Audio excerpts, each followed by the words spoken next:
Perhaps it's time for you to face the truth deep within yourself. There is a part you've always tried to avoid, the part that is hidden, suppressed, denied. The part that Jung calls the shadow. It is the very source of emotional outbursts, negative thoughts, and self-sabotaging behaviors that you cannot explain. But here is what Jung taught. The shadow is a tight passage, a narrow door, whose painful constriction no one is spared who goes down to the deep well. And if you are courageous enough to confront it, you will liberate yourself. This video of over an hour is not merely something to listen to, it is something to travel through. From recognizing the shadow, to integrating it, to transforming suffering into wisdom, repression into serenity, fear into strength. You will no longer be someone driven by unconscious darkness. You will become the one who holds the reins of your inner world. If you are tired of repeating the same pain, if you are longing to reclaim peace within your soul, then this is the journey meant for you. Let Jung guide you and allow your soul to unfold. The concept of the shadow in Jung's analytical psychology. In the World of Analytical Psychology by Carl Gustav Jung. The shadow is one of the most profound and essential concepts. It is no coincidence that Jung called it the doorway leading down to the depths of the unconscious. Nor is it a coincidence that every psychological maturation, every journey of becoming oneself, must pass through this dark terrain. Most people think of the shadow as something evil, dark, sinful, or destructive. But the truth Jung wanted to illuminate goes far beyond that. The shadow contains not only resentment, jealousy, anger, and hostility, but also repressed talents, unrealized potential, forgotten emotions, and aspects of the self that we once possessed but no longer dare to express. Jung once wrote, "Everyone carries a shadow, and the less it is embodied in the individual's conscious life, the blacker and denser it is." This is not a moral warning, it is a psychological truth. The more the shadow is denied, the stronger it becomes. The more it is rejected, the more silently it dominates us. Because what we refuse to acknowledge does not disappear. It simply sinks deeper into a realm the conscious mind cannot see, yet one that has the power to influence our behavior and emotions from behind the scenes. Think of the moments when you suddenly explode in anger over something trivial, when you judge someone harshly without understanding why, when you feel jealousy, insecurity, or shame with no clear explanation. These are not random reactions, they are the shadow acting. The shadow is where all the parts of you are stored, the parts you were taught you should not have. Weakness, aggression, disappointment, selfishness, sexuality, pettiness, resentment, emotional wounds, the desire for recognition, even wisdom and intuition. that you once dismissed. The shadow is not only the dark part, it is the forgotten part. Jung emphasized that the shadow is not solely a personal phenomenon of each individual. To some degree, it is a universal structure of humanity, a part shared by all humans. But the way the shadow manifests in each person is unique. We can imagine each individual is like a house. The ground floor is the conscious mind, the part we see, the part we present to others. But beneath it in the basement lies everything we hide, fear, avoid, and suppress. Many people live their entire lives on the ground floor, locking the basement door and believing that this is living correctly. Yet in this denial, energy becomes trapped. Jung once said a famous line, "Until you make the unconscious conscious, it will direct your life and you will call it fate." This is one of the key sentences to understand the shadow. If you do not face it, it will shape your life. You will find yourself asking, why do I keep falling for the same kind of person? Why do I repeat the same failures? Why do I always feel inadequate?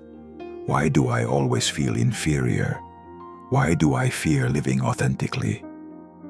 And you will mistake it for fate, but in truth, it is the unconscious in command. We live in a society where everyone tries to build a persona, a social mask.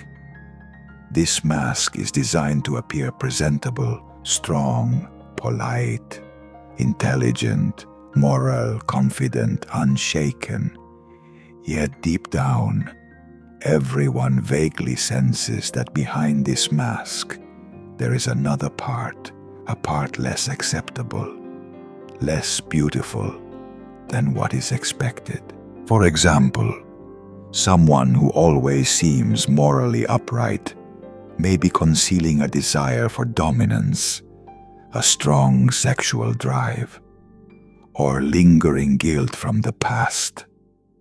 Someone who appears confident may carry a profound fear of rejection. Someone who tries to appear independent may in fact quietly crave attention and validation. The shadow is not merely the dark part, it is the authentic part. Jung did not tell us to eliminate the shadow. On the contrary, he considered the integration of the shadow as a crucial part of individuation, the process of becoming a whole being. Jung wrote, "One does not become enlightened by imagining figures of light, but by making the darkness conscious. You do not mature by merely contemplating light. You mature by having the courage to face the darkness within. When you look directly into your jealousy, it loses its power. When you face your anger, it stops puppeteering your actions. When you acknowledge your wounds, they transform into wisdom. When you confront your fear of abandonment, you begin to understand how you love and how you cling to others. When you recognize your own vulnerability, it ceases to be shameful and becomes a gateway to compassion. Facing the shadow is not self-condemnation. It is not about saying I am terrible. It is about saying I am human. I hold both light and darkness. I am not perfect, but I am real. And this authenticity becomes the foundation of freedom, because when the shadow is no longer buried, it no longer leaks energy. instead of generating defensiveness, anxiety, anger, and shame. That energy is transformed into creativity, inner peace, and the ability to connect deeply with others. The person who integrates their shadow no longer needs to perform. They do not need to appear strong, they are strong naturally. They do not need to appear moral. Their presence is already harmonious. They do not need to control everything because they have learned to control themselves. Ultimately, the shadow is not the enemy, it is the doorway. It leads us toward the self, the central core of being, where light and darkness no longer fight but integrate. And when you have the courage to walk through that door, you do not become a perfect version of yourself, you become a whole one. After seeing the shadow as the rejected part of the self, we now enter the next question. What happens to all the emotions, memories, and energy that we have pushed down into the unconscious basement? The shadow does not exist merely as a block of memory. It is also a reservoir of compressed energy. And this becomes the foundation of the next step in the journey of inner liberation. 2. The mechanism of trapped energy repression, concealment, and the price we pay. In Jung's psychology, every repressed emotion becomes accumulated energy. People often assume that when they stop thinking about something, it simply disappears. But the psyche does not operate that way. The unconscious is not a black hole that buries everything. It is more like a pressurized chamber, a sealed container in which everything pushed downward continues to exist and intensify. To describe this, Jung used the image of a ball underwater. When you try to hold a ball beneath the surface, you may keep it submerged for a moment, but the greater the pressure, the stronger the rebound. Likewise, when anger, jealousy, hurt, and fear are forced into the unconscious, they do not vanish. They wait for an opportunity to spring back, and when they rebound, they are rarely unchanged. They transform into irritability, emotional outbursts, self-sabotaging behavior, panic, depression, chronic muscle tension, insomnia, stomach aches, headaches, a vague sense of unease. In Jungian analysis, this phenomenon is called psychological energy distortion. Blocked energy will find a way out even through negative channels. Jung clearly understood that the psyche and the body are not separate, something that the field of psychosomatic medicine would later develop further. When we repress emotion, the body must carry that energy. Jung once noted, emotion that is not expressed in words comes out in other ways. That is why those who always stay calm, who always swallow everything, who always seem fine, are often the ones suffering inside the most. Until one day, something small and trivial breaks them. But Jung went deeper than seeing emotion as a natural flow. He looked at the mechanism of energy. He believed that suppressing a part of the self requires constant effort. Imagine having to constantly hold a door shut while a rising tide of water pushes from behind it. You think you are in control, but in reality, you are using all your energy to restrain. Many people live their whole lives this way, with a perpetually tight chest, clenched jaw, moving through life in hypervigilance, afraid that if they relax even a little, something inside them will rupture. So their bodies never rest, and their minds are never released.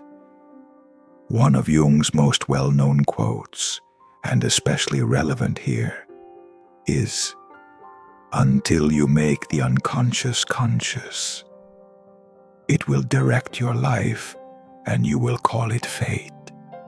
You do not control your anger, it controls you.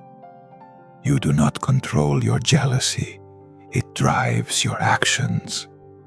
You do not control your fear of abandonment, it leads you into distorted relationships. And you think I am unlucky. Good things never happen to me. Why do I keep making the same mistakes?" But that is not fate. It is the unconscious steering your life from the backseat. When energy is trapped in the unconscious, it becomes an invisible force pulling us backward into the past. The unhealed memories, the unspoken words, the unshed tears, the unacknowledged anger, they become unseen strings anchoring us to patterns of suffering. And the irony is this: what we most try to deny is what controls us the most. The more we deny our selfishness, the more we behave selfishly. The more we deny our desire for power, the more we manipulate others unknowingly. The more we deny our fear, the more we are ruled by it. Jung pointed out that trapped energy is the root of many inexplicable behaviors even the person themselves cannot understand. He wrote, "The unconscious does not need to be believed in.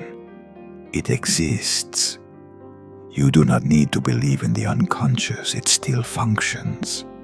You may deny the shadow, but the shadow is still there. You may ignore the wound, but the wound still bleeds into unconscious actions." So, how does trapped energy become freed? Not by trying to be more positive, not by pretending to be fine, not by pasting a mantra of everything is good over a soul that is crying. Jung's direction was to face it, to recognize it, to bring the light of consciousness into the darkness of the unconscious. At that moment, energy begins to transform. The pressure decreases. Truth begins to speak. And instead of leaking into illness and instability, that energy can return to serve creativity, connection, and inner peace. And when we begin to face those repressed parts of ourselves, we suddenly notice a profound phenomenon. The very things we deny in ourselves, we begin to notice in others. This is when we step into projection and complexes, where the unconscious not only influences our inner world, but shapes the very way we perceive the outer world. 3. Projection, complexes, and the short-circuited psychological wiring. In Jung's analytical psychology, this phenomenon is called projection. When a trait is pushed into the unconscious and condemned as not allowed to exist, it will find a way to appear outside of us by being assigned to someone else. We do not recognize the aggression within us, so we see others as aggressive. We bury our jealousy, so we believe everyone is jealous of us. We dare not face our unconscious fear, so we perceive threats everywhere. Jung expressed this with great precision. Everything that irritates us about others can lead us to an understanding of ourselves. What irritates us in others reflects a part of us that has not been accepted. The one who is constantly triggered by arrogant people is often someone whose ego is hurting from a lack of self-confidence. The one who is outraged by hypocrites is often someone hiding moral contradictions within themselves. The one who despises selfish people is usually someone who denies their own personal needs and thus resents others for daring to act on theirs. Jung did not see this as a fault, but as an opportunity. When you treat the world as a mirror, every emotional reaction is a message from the unconscious. Instead of asking, "Why is that person making me angry?" ask, "Why am I this angry? Who within me feels threatened? Is this reaction coming from the present or from the past?" Here, Jung introduced an extremely important concept, the complex. A complex is not just an emotion, but a bundle of memories. Emotions, beliefs, experiences, and fears woven together, residing deep in the unconscious. For example, the mother complex, the guilt complex, the power complex, the abandonment complex, the inferiority complex. A complex functions like a subpersonality. Jung called it a split-off portion of the psyche, a fragment of the soul. It has its own energy, its own memory, its own agenda. In the moments when it surfaces, you are no longer yourself. You say things you did not intend to say. You act in ways you do not understand. You react with disproportionate intensity relative to the situation. That is when you are being operated by a subpersonality. Jung said complexes interfere with the intentions of the will and disturb the conscious performance. Complexes disrupt intention. They hijack consciousness. We believe we are making conscious decisions, but in truth, the complex is making them. We can imagine the psyche as an electrical system. Psychological energy flows through wiring if the wires are sound. The energy supports creativity, connection, love, and focus. But if the wiring is short-circuited, the energy sparks the wrong direction, blowing fuses, creating sparks, or shutting the system down. A person with an abandonment complex, if their partner takes 30 minutes to reply to a text, will immediately catastrophize, fear being forgotten, become suspicious, activate defense mechanisms, become accusatory, or withdraw into silence. The reaction does not come from the 30-minute delay. It comes from 30 years of unconscious memory. A person with a power complex, when criticized, will react defensively, refuse to admit fault, feel diminished, experience unconscious anger, attempt to regain control. The issue is not the feedback, but the buried fear of losing power. A person with a guilt complex, when making a small mistake, will feel shame, self-condemnation, a sense of being undeserving of existence, or a need to punish themselves.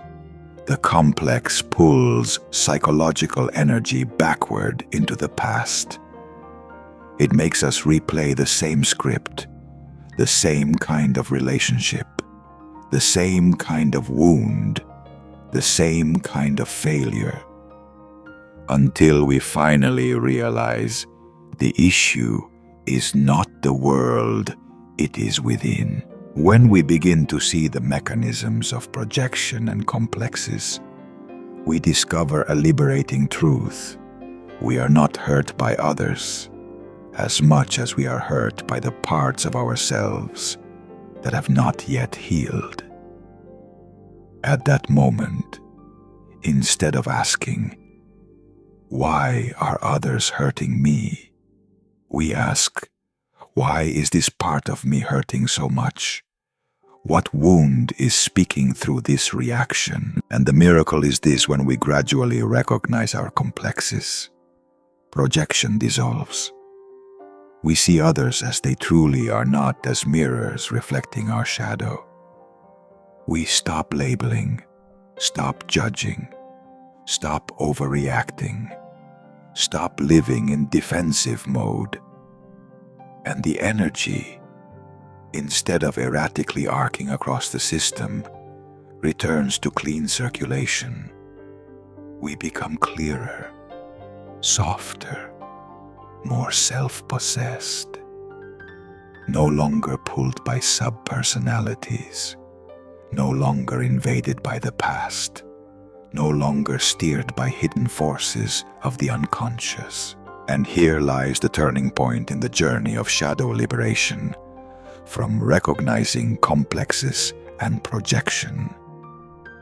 We come to the deeper question: if what we present to the world is a social mask, then where does our true essence reside?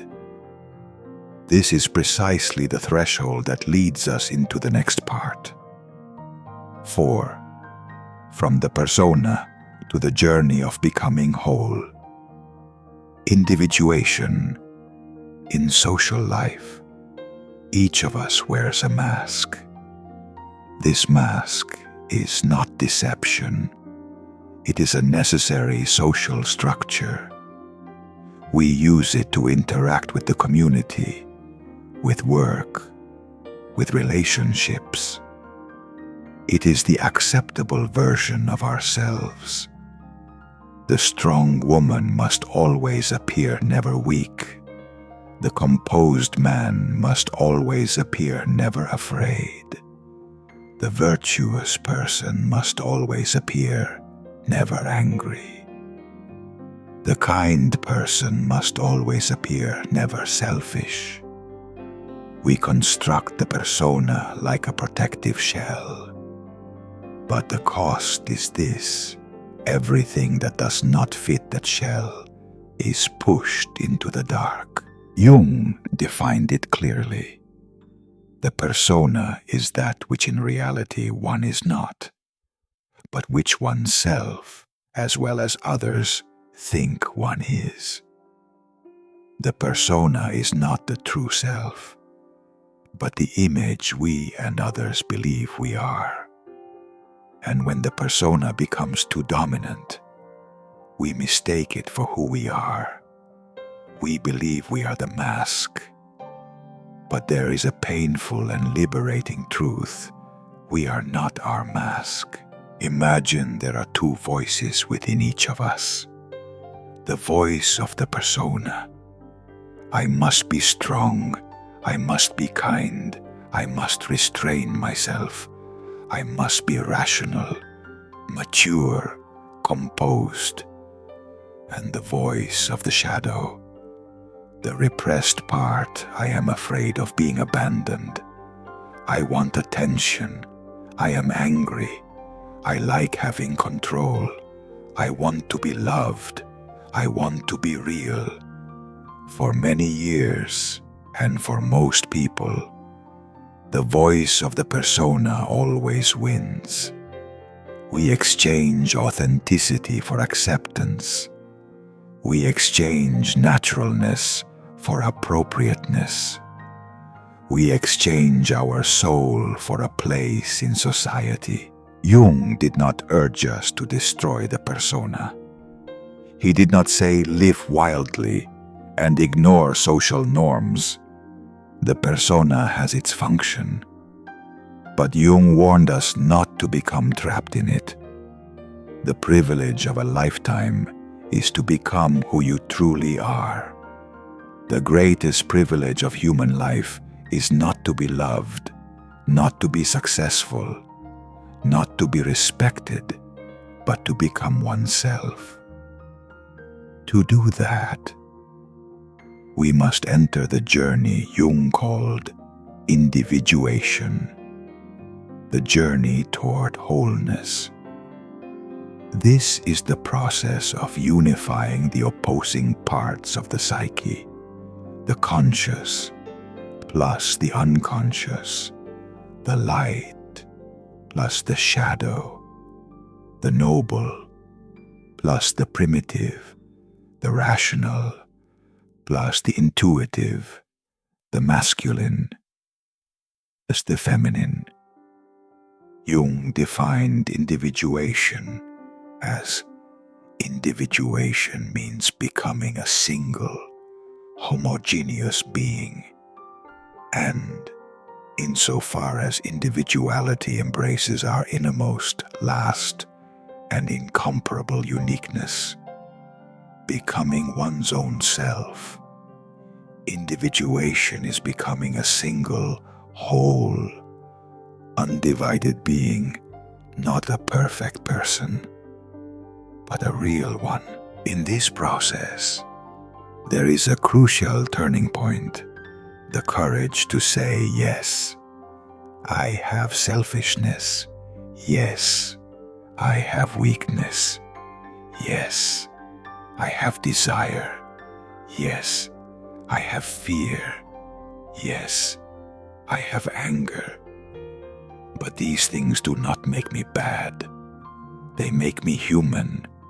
The one who no longer fears their own darkness is the one liberated from the need to pretend to be light. When we integrate the shadow, the energy once trapped in repression is released. Imagine you have spent 2/3 of your lifetime energy holding your mask in place. Suddenly, when you drop it, you regain that energy. It flows into creativity, intuition, compassion, presence, love, authentic connection, responsibility, inner strength, physical ease and calm, and suddenly you no longer try to be good. You naturally become kind. You no longer try to appear strong. You naturally become grounded. You no longer try to be humane. You naturally become deeply human. Not because the persona controls you, but because the self leads you. At this stage, we reach the core of the psyche, the self, the most sacred and complete aspect of Jung's psychological model, where all inner opposites are reconciled. The self is not pure light, but the state in which light and shadow coexist without conflict. And when this wholeness begins to form, we start noticing very specific signs in our inner life. Emotional responses shift, calmness increases, and many things that once triggered us now pass through us softly, lightly, without grasp. This naturally leads us to the next part. 5. Silent sign number 1. Calmness in the face of what once triggered you. In the stage where the shadow still dominates. We become angry at trivial things because the unconscious is always on guard. We live in a kind of inner warfare, where every criticism is a threat. Every delay in attention is a rejection. Every disagreement is an attack on our self-worth. When someone says, "You're selfish," we react as though they've assaulted our dignity. When a message is not answered immediately, we feel abandoned. When someone gives feedback, we hear it as condemnation. Because when we are not yet secure within ourselves, every external interaction becomes a judgment of our value. But when the shadow is acknowledged, when we dare to say to ourselves, "Yes, sometimes I am selfish. Yes, sometimes I am weak. Yes, sometimes I am angry," then external attacks no longer pierce as deeply. Jung once wrote, "I am not what happened to me. I am what I choose to become." We no longer define ourselves by our mistakes, by our shortcomings, by our wounds. We define ourselves by our present choices and our becoming. When someone says you're selfish, instead of exploding, we feel only a slight tightening, like a small wave touching the shore, then dissolving. We feel within ourselves a quiet response. Perhaps I am sometimes selfish, but that does not make me worthless.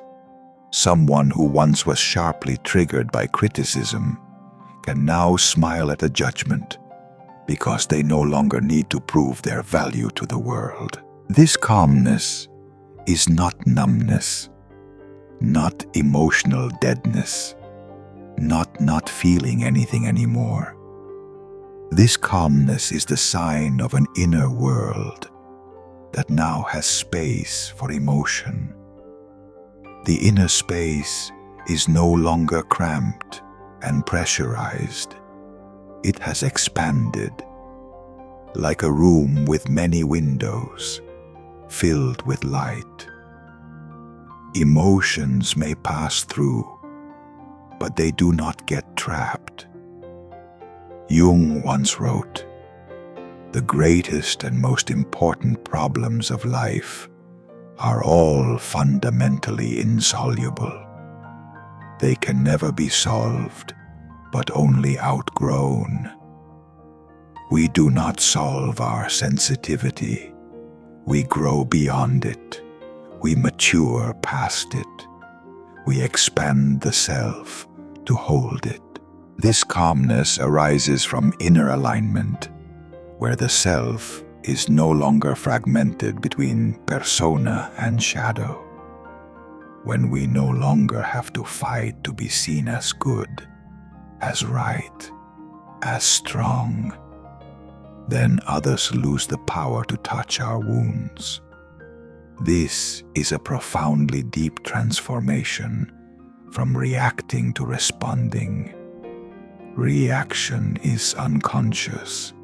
Response is conscious. The person controlled by the shadow reacts instantly, exploding, attacking, or withdrawing. The person who has worked with the shadow takes a breath, feels the emotion rising, and responds from a foundation of peace.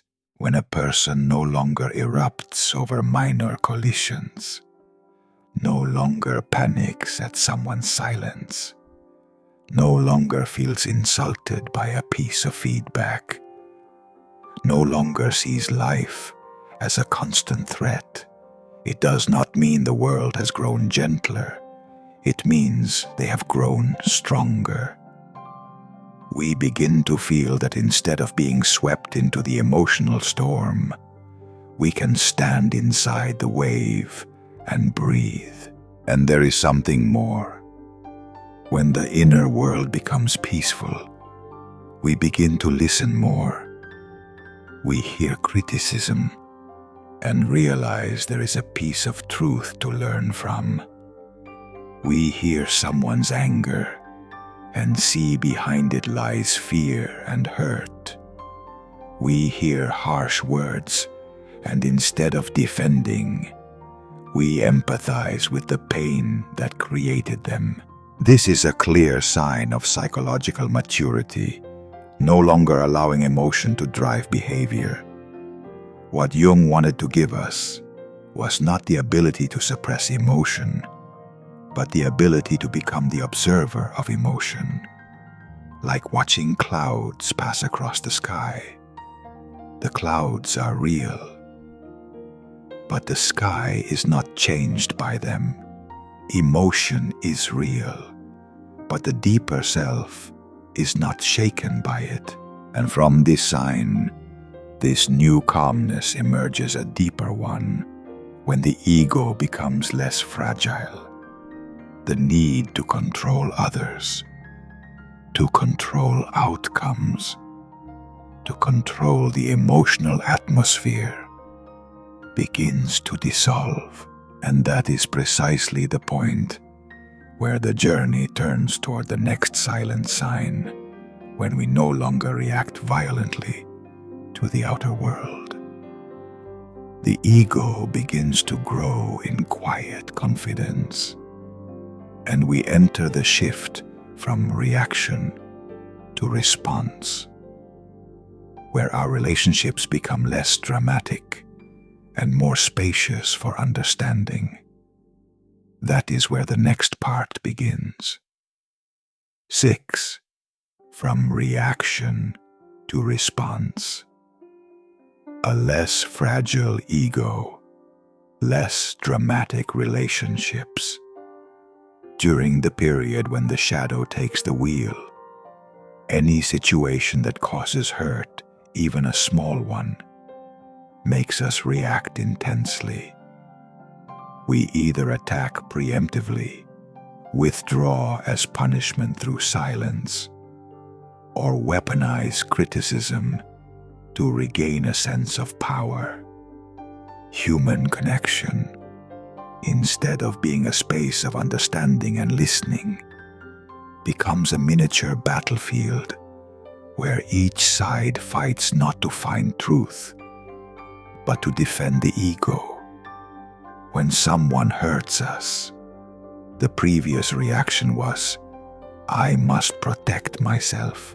I must prove you wrong. I must make you feel guilty. I must win. But when we begin living in wholeness, when the inner darkness is no longer locked away, the ego becomes less fragile. We no longer view every disagreement as a threat, and the first thing we do is not defend, but listen. Those who have walked this path begin to realize that what others say about us reflects more of their emotional state than the truth about who we are. They understand that behind an angry voice is often a soul in pain. Behind criticism is often a heart that hasn't been heard. Behind aggression is often a fear. Jung once wrote, "We cannot change anything unless we accept it." And the first thing we accept is not the other person, but our own emotion. In the state of reaction, we are always driven by emotion. In the state of response, we see the emotion and choose the action. Reaction is instinct. Response is consciousness. Reaction comes from old wounds. Response comes from a matured self. For example, before, when a partner didn't reply to a message, we flared up. You don't care about me. You disrespect me. Now, we breathe and feel. There is a part of me afraid of being abandoned. But I am still okay. I am still enough. I am still worthy. Instead of throwing our wound at someone else, we hold it within ourselves. Once we enter the state of response, relationships become less dramatic. Arguments become less stormy. Misunderstandings escalate less.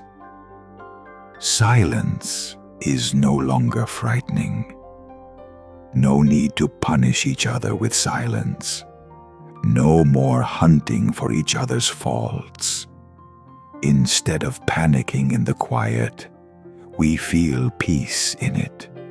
Instead of demanding reassurance, we generate safety within ourselves. Jung once said something deeply healing. The most terrifying thing is to accept oneself completely. When we accept ourselves, we no longer need others to prove our worth. And it is precisely when we stop requiring that validation that we become more grounded and attractive in the eyes of others. In reaction, we try to change the other. In response, we change ourselves. In reaction, we fight to be right. In response, we listen to understand. In reaction, we step forward with a sword. In response, we step forward with a heart. When the inner world stops operating from fear, the relationship begins to transform from dramatic to present. It is no longer two wounds colliding, but two whole beings truly seeing one another. A conversation now sounds like this. Instead of "you hurt me," you must apologize. It becomes, "When that happened, I felt hurt, but I want you to understand my feeling, not to bear blame."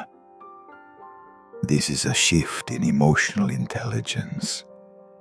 We no longer hand our heart over to someone else. We learn to hold our own heart first. Those who have gone through this stage become calm, steady, and quietly powerful, not because they no longer have emotions, but because emotions no longer take control. Jung reminded us, your vision will become clear only when you can look into your own heart. In the state of response, we look into ourselves first, and only then at the world.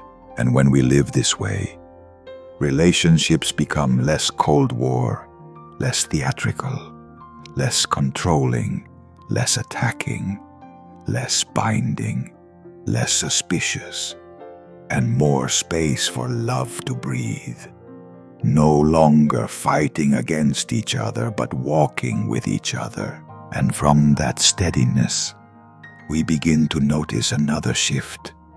The need to control others, to control their behavior, their reactions, their emotions begins to dissolve. This leads us into the next part. 7. Silent sign number 2. The need to control and manipulate gradually disappears. During the period when the shadow is still buried and the unconscious still governs, control becomes a survival mechanism. A child who once experienced insecurity grows up with the need to control to compensate. A heart that once was abandoned holds tightly to avoid losing anyone again. A soul that once was ignored controls the environment to gain recognition. Those who have not worked with the shadow often believe, if I don't hold on tightly, everything will fall apart. If I don't intervene, others will do it wrong. If I don't control, I'll get hurt.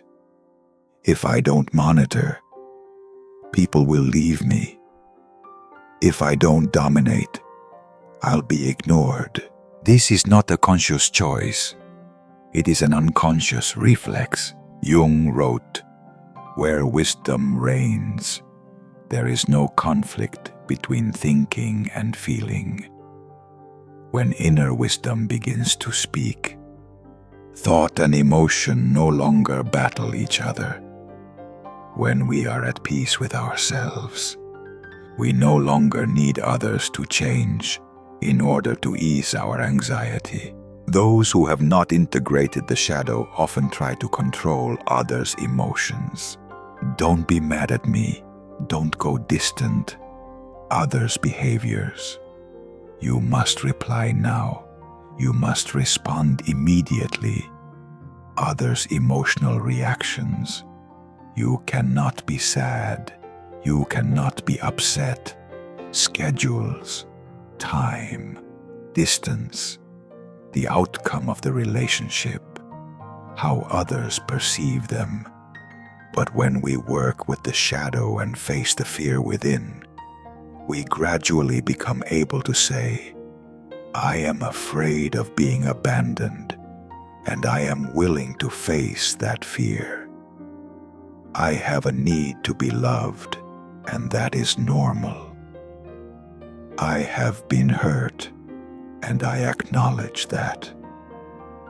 The moment we face the truth within, we no longer need to impose ourselves on the world. The need for control dissolves when a person learns to trust, not to trust others, but to trust their own ability to face life. Not to believe that others will never hurt them, but to know they can heal if pain comes. That is a fundamental shift. Control is often disguised as, you have to do this. It's because I care. I just want what's best for you. I'm doing this to protect us. But underneath is a soul trembling at uncertainty. Jung wrote something profoundly important. No tree, it is said, can grow to heaven unless its roots reach down to hell. No one can grow upward internally unless they dare to descend into the depths where the shadow rests. When we touch our roots, when we accept the hell within, we no longer need to control the outer world, to compensate for an impoverished inner life. A clear sign of this shift is no longer checking a partner's phone, no longer rereading messages to analyze every punctuation, no longer setting emotional traps to test loyalty, no longer using silence as punishment, no longer turning love into barbed wire. We begin to believe the right person will stay because they want to, not because I grip them tightly. We loosen our grip, not because we stop caring, but because we have grown. One thing must be understood clearly. Peace does not make us passive. Peace makes us strong. The one who controls acts from fear.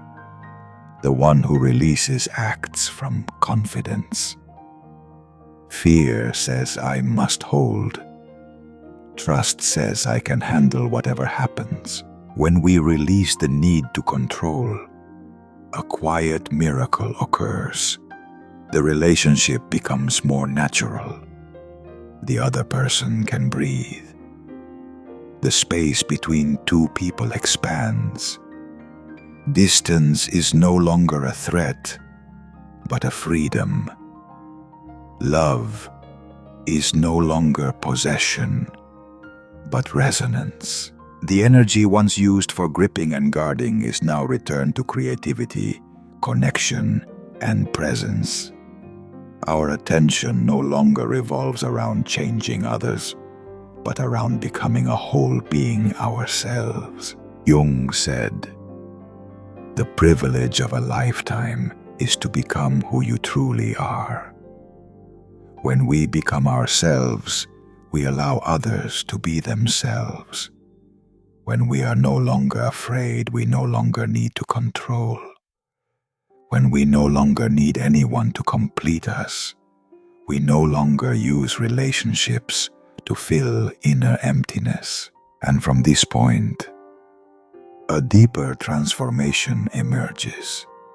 We not only release control in our relationships, we begin to release the image of the perfect person for ourselves. We learn to embrace the shadow without shame. And this is precisely where the journey brings us, into the next silent sign, when we are no longer ashamed of our darkness. We can begin to hold ourselves, both the light and the shadow, without fear of being seen. We step deeper into the next part. 8. Letting go without abandoning learning trust. Accepting uncertainty and taking responsibility in the right places. In the stage where the shadow is still strong, we often believe that control is power. But in truth, control is an expression of fear. An anxious soul tries to keep everything in its grasp because it doesn't trust that it can withstand life if things don't go according to plan.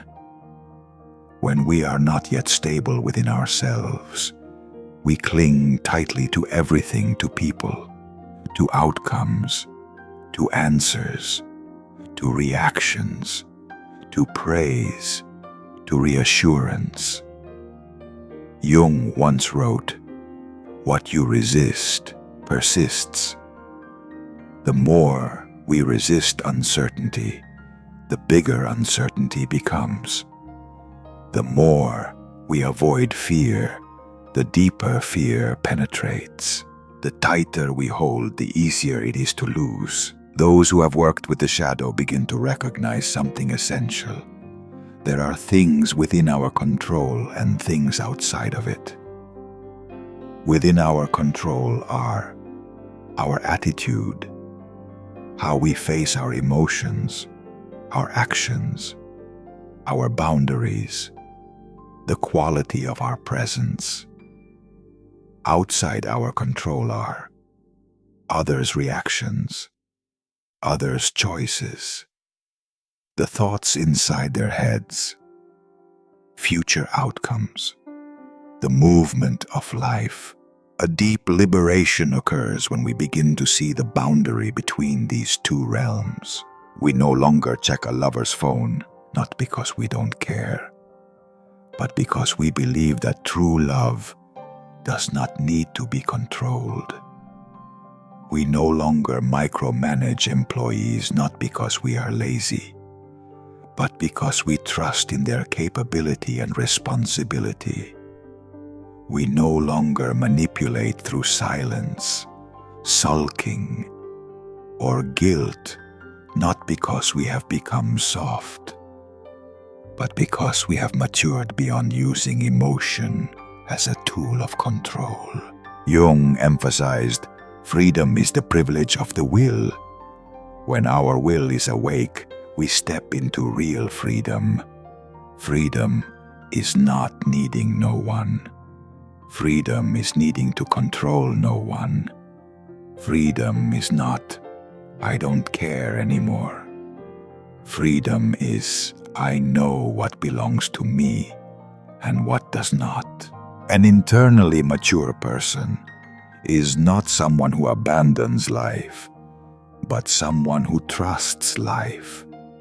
They accept that some things can only be answered by time. Some things can only be taught by experience.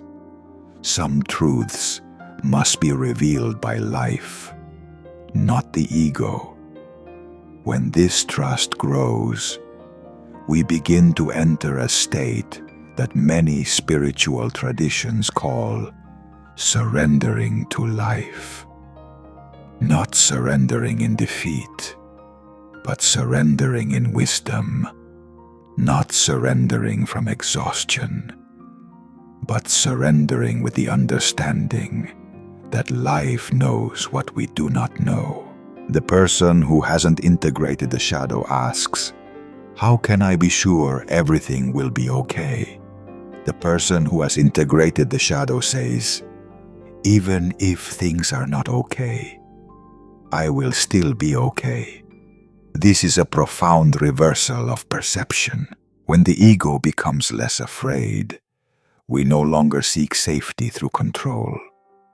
We find safety in our capacity to face uncertainty. Jung wrote, "The shoe that fits one person pinches another." There is no recipe for living that suits all cases. There is no fixed formula for life. No one can predict how life will unfold.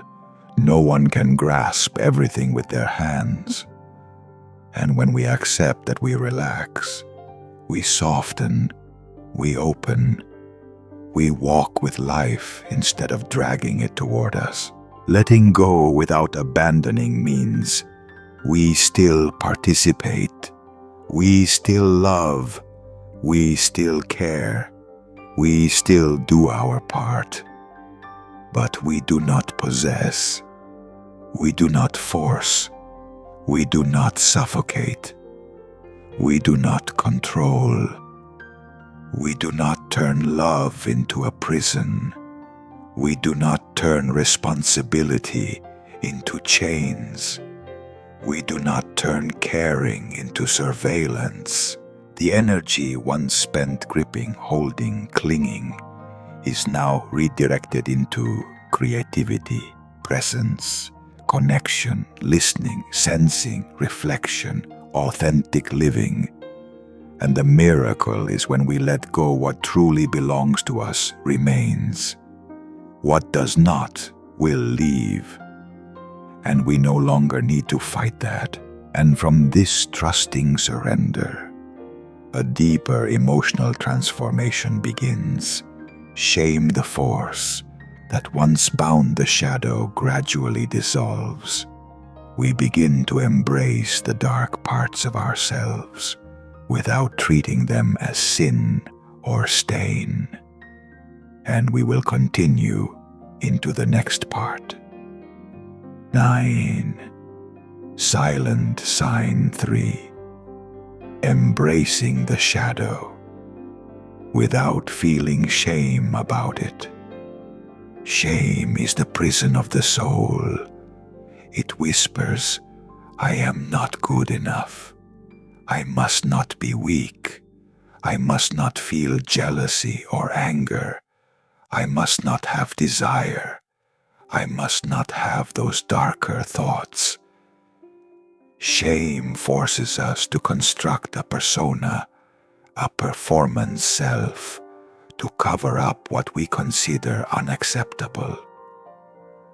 We become the person who is always calm while burning inside.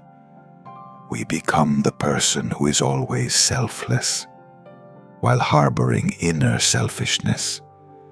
We become the person who is always moral while carrying desire and longing for power. And the more we hide, the stronger the shadow becomes. Jung wrote, "Shame is a soul-eating emotion. Shame gnaws at the soul, making us doubt our worth, convincing us that something in us is inherently wrong, broken, unworthy. When shame rules, we live in defensive posture. We fear being exposed. We fear being truly seen. We fear others discovering our imperfection. We fear the gaze of judgment. But then a profound turning point occurs, an inner shift. We can say, there is jealousy in me. There is anger. There is fear. There is selfishness, there is desire, and that does not make me lesser or unworthy. This is not indulging the darkness and not surrendering to instinct, but acknowledging it as part of being human. When we do this, shame dissolves. Jung said, "The acceptance of oneself is the essence of the whole moral problem and the epitome of a whole outlook on life." It is not about fixing ourselves to meet moral standards, but about accepting ourselves as beings containing both light and darkness. Something subtle unfolds. When we no longer feel shame, we no longer fear being seen. We no longer need to hide tears behind a smile. We no longer need to mask insecurity with manufactured strength. We no longer need to deny desire with moral rigidity. We no longer need to disguise jealousy beneath righteousness. We no longer need to act spiritually superior to conceal very human fears. We become authentic. The person who has not embraced their shadow says, "There is no jealousy in me. There is no selfishness in me. There is no anger in me. I have no desire for power." While the person who has embraced the shadow says, "There is all of that within me, and I am learning to express it in a mature way." That is the difference between rejection and integration.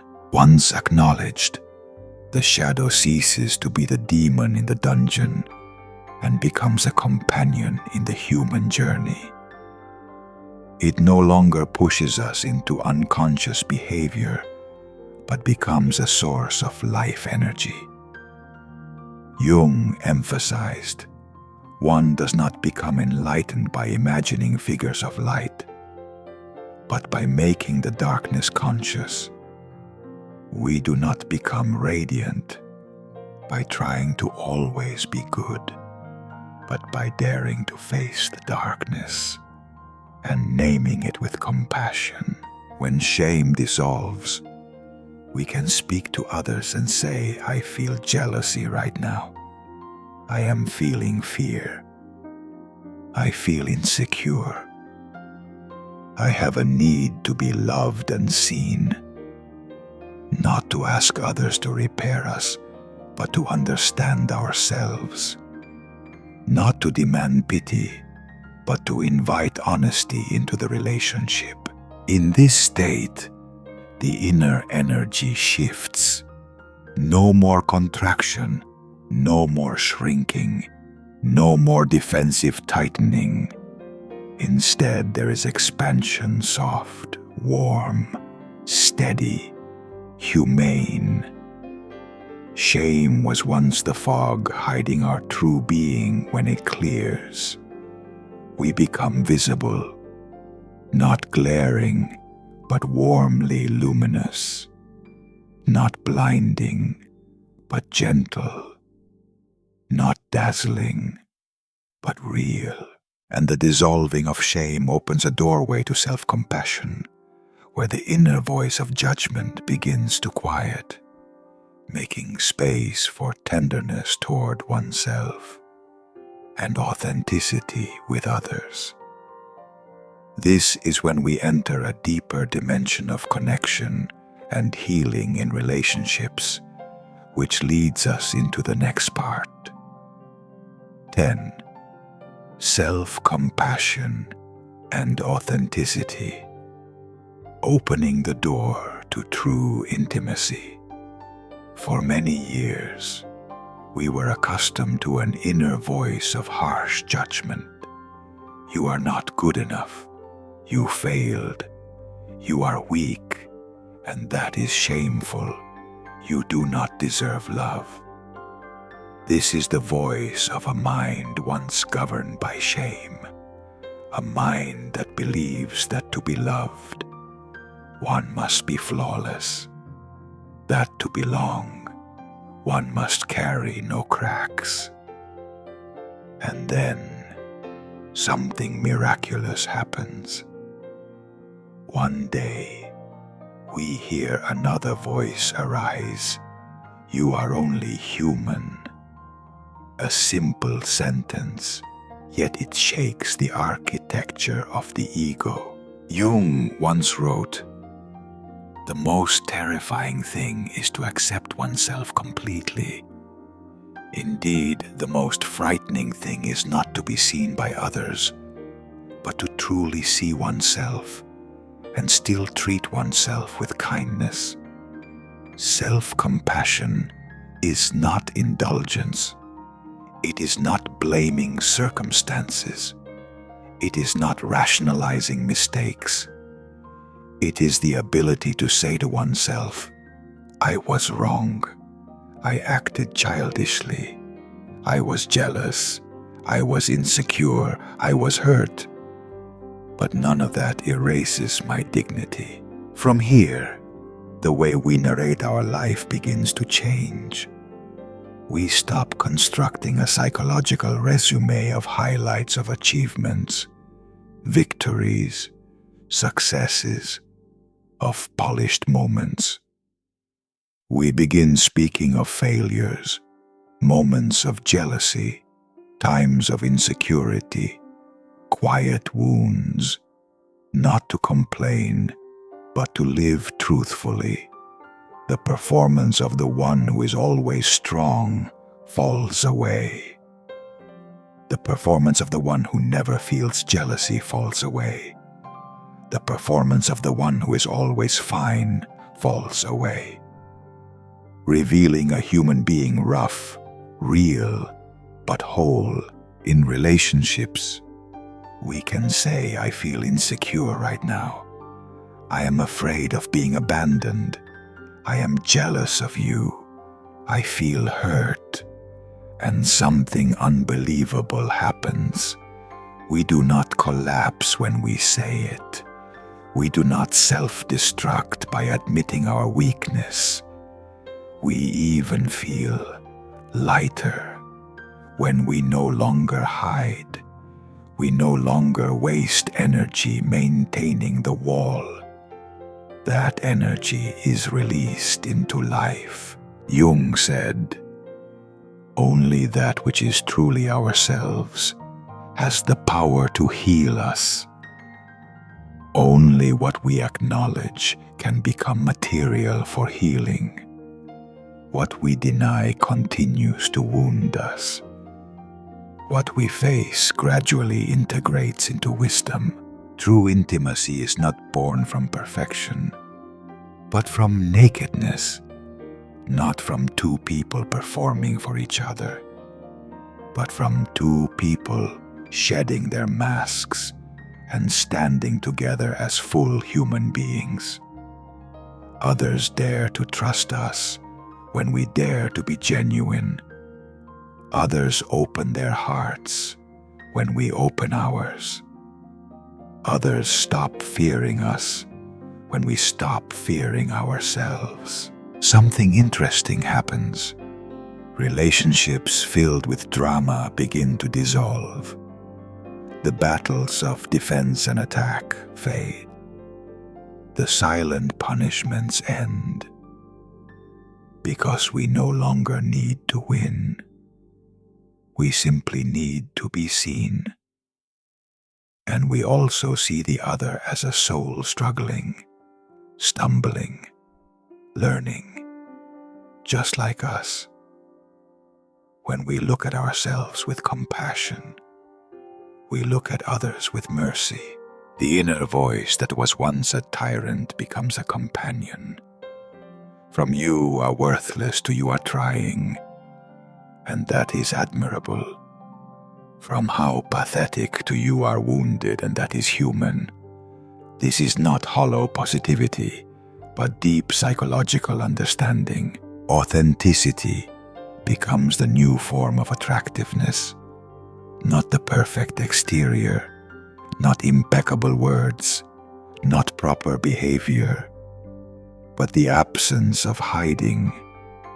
And this creates intimacy, not intimacy of bodies, not intimacy born of sexuality, not intimacy of emotional bondage, but intimacy born of two true selves meeting. And from this foundation of authenticity and self-compassion, a subtle transformation begins. Wounds are no longer merely sources of pain, but sources of understanding. We no longer tell the story of I am the victim, but begin stepping into the path of the wounded healer, where pain turns to light. 11. The silent sign. 4. Turning suffering into wisdom, the archetype of the wounded healer. When the shadow still dominates, pain is poison. It turns us into prisoners of our own memories. We live in resentment with inner words like blades. I was betrayed. I was humiliated. I was abandoned. I was hurt. And deeper still, what does that say about my worth? Does that prove I am unlovable? I am damaged. Pain that remains hidden from awareness turns into bitterness. Bitterness becomes suspicion. Suspicion becomes defensiveness. Defensiveness becomes isolation. And isolation becomes the fear of living. But when the shadow is integrated, the nature of pain transforms. It is no longer poison. It becomes medicine. No longer a chain. It becomes a doorway. No longer a curse. It becomes a lesson. Jung wrote, "There is no coming to consciousness without pain."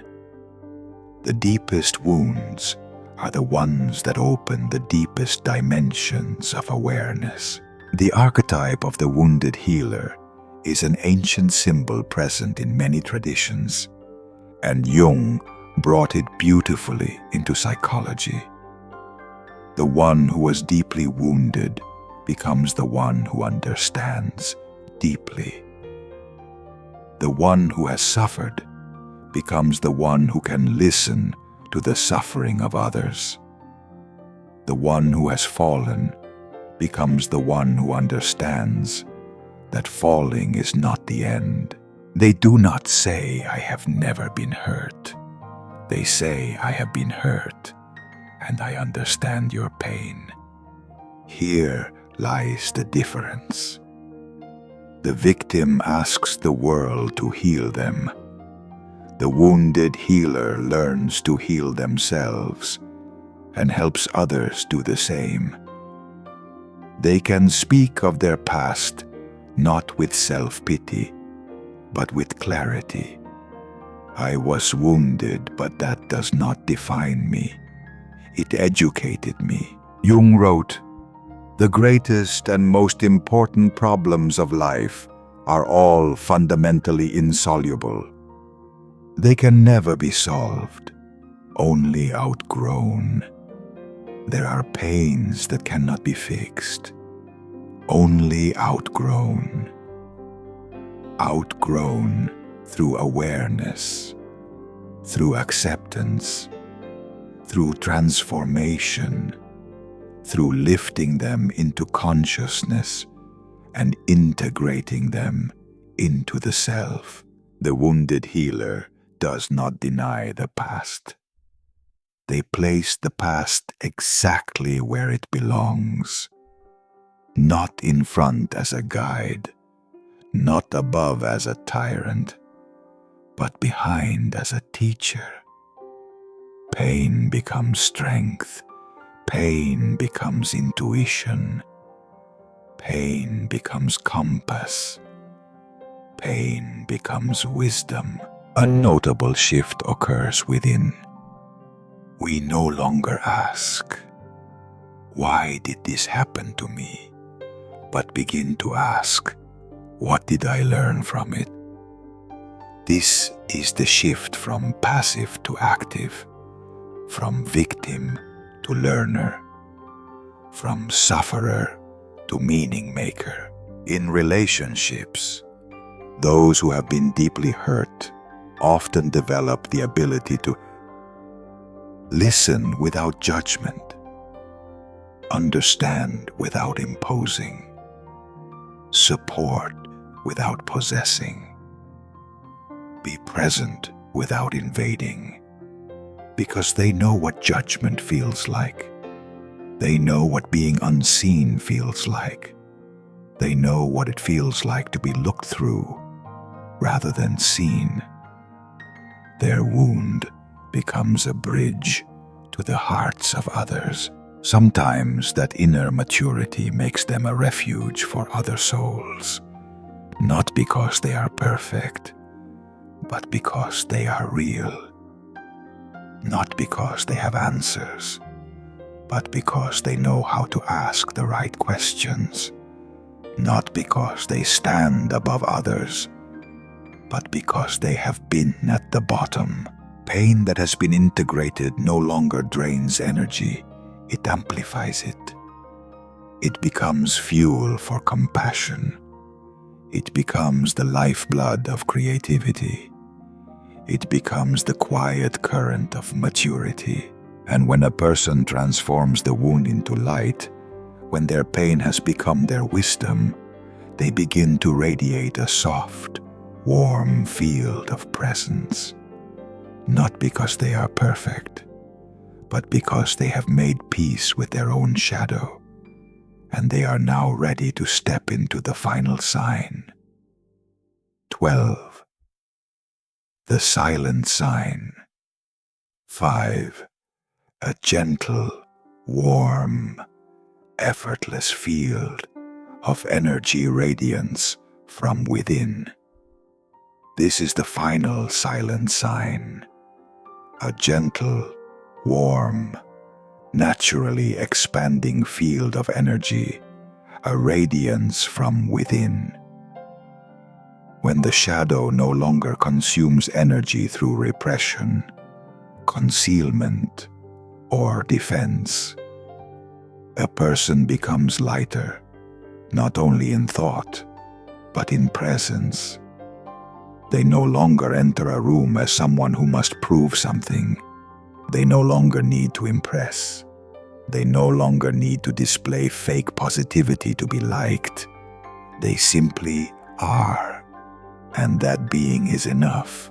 In this state, when we encounter such a person, we immediately sense something almost unspeakable. We feel comfortable. We feel at ease. We feel safe. We do not feel judged. We feel seen in the real sense. Not analyzed, not dissected, but seen as a human being, nothing more, nothing less. Jung wrote, "The privilege of a lifetime is to become who you truly are." And when a person truly becomes themselves, no pretense, no defense, no concealment, others feel it instantly. There are people whose energy is heavy. We feel drained around them. There are people whose energy is competitive. We feel the need to defend. There are people whose energy is judgment. We feel compelled to hide. But there are also those who, simply by being near them, make us feel like we can breathe. No performance, no force, no volume, no pressure. Just a presence as light as a breeze, as warm as a hearth, as steady as the earth. In this state, the shadow hasn't vanished, but it has been integrated. It is no longer a saboteur, but a source of energy. No longer a monster in the dark, but a raw material of wholeness. Jung famously said, "I'd rather be whole than good." What he meant was, being good by social standards matters far less than being whole. It is wholeness, not moral perfection, that is the true aim. In this state, a person lives with the inner sense, "I am enough." Not enough as complacency, but enough as no longer needing to prove worthiness of love. And the strange paradox is those who do not try to be loved often become loved naturally. Their energy is like warmth, not a blazing fire, not a blinding sun, but a candle in the dark, shade in the summer, an atmosphere that relaxes the shoulders, releases the sigh, and lowers the defenses. We feel permitted to be ourselves in their company because they have permitted themselves to be themselves. We do not need to try to be clever. We do not need to try to be interesting. We do not need to try to be impressive. We only need to be real. And that is rare, because it only happens when a mind has made peace with itself. Jung once wrote, "Wholeness is not achieved by cutting off a portion of one's being, but by integration. It is not achieved by slicing away the bad parts, nor by denying the vulnerability, but by integrating everything conscious plus unconscious, light plus shadow, reason plus instinct, strength plus fragility, all coexisting in a quiet center." The field of someone who has integrated the shadow is non-judgmental, non-imposing, non-hostile, non-competitive, non-demanding, non-harsh. And that absence creates a presence, safety, warmth, presence, trust, connection. This is not the state of toxic positivity, the insistence on cheerful thinking, nor is it numbness, the "nothing affects me" facade. It is serenity where pain is acknowledged, darkness is seen, and light blooms quietly. They do not try to radiate. They do not strive to shine. It is precisely because they are no longer at war with themselves that they become a source of peace for others. This is the resolution of the journey. The shadow still exists, but no longer dominates. It no longer drives us into unconscious reaction, but becomes part of the material of wholeness. The goal is not perfection, but wholeness to live not in concealment, but in authentic presence in one's own life. When a soul reaches that state, it becomes gentle, warm, and luminous, not with a blinding light, but with a light that makes others want to stay close. If you have felt the value and depth of this journey, leave a like as a way of sending us supportive energy. And don't forget to subscribe to continue walking with us on these inner spiritual adventures, where every dream, every thought, and every breath opens a doorway into your inner world. Because understanding Jung is not merely understanding psychology, it is understanding the soul of humanity itself.